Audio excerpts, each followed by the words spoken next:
Hello everyone, I'm going to make this quick and get straight to the point. Hopefully it helps you out.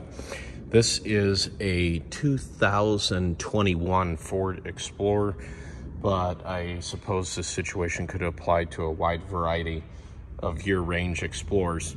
The problem we have here is the driver power seat functions are inoperative. However, the memory function still works. So the seat moves just fine whenever you turn the ignition on and off. As you can see, the seat will move a little bit there. You see that? It's kind of moving a little bit when I turn the ignition on and off. What you're going to find is this 7.5 amp fuse here behind this fuse panel door here is open. It's a 7.5 amp fuse right here. And what you may have experienced is you'll replace that fuse, but the seat will work for a while, and then maybe a day or two later it comes back with the exact same problem. Controls are inoperative and you'll find the fuse is open again.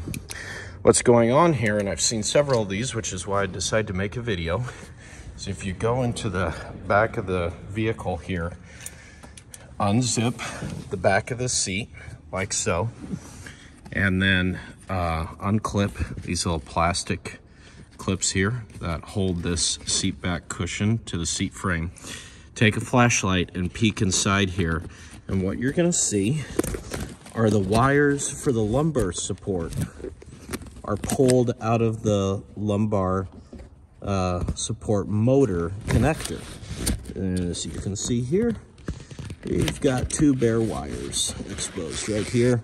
And what happens is when someone gets in the car and sits in the driver's seat, it moves that connector around and those wires around.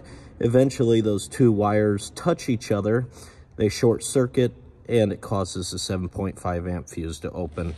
So the fix to this is you have to replace this pigtail connector here on this motor. And this pigtail, I believe, is available. If I can get the part number for you, I'll put it in the description. But you just simply have to replace that connector. The whole problem is it's not routed correctly.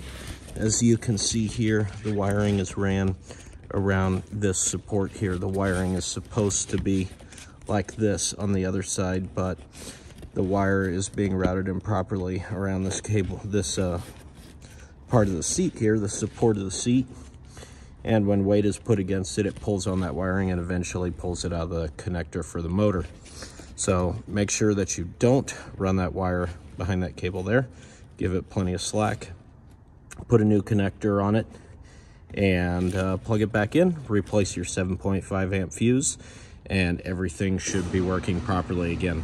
Just wanted to pass that along to you. Quick find that I've gotten here.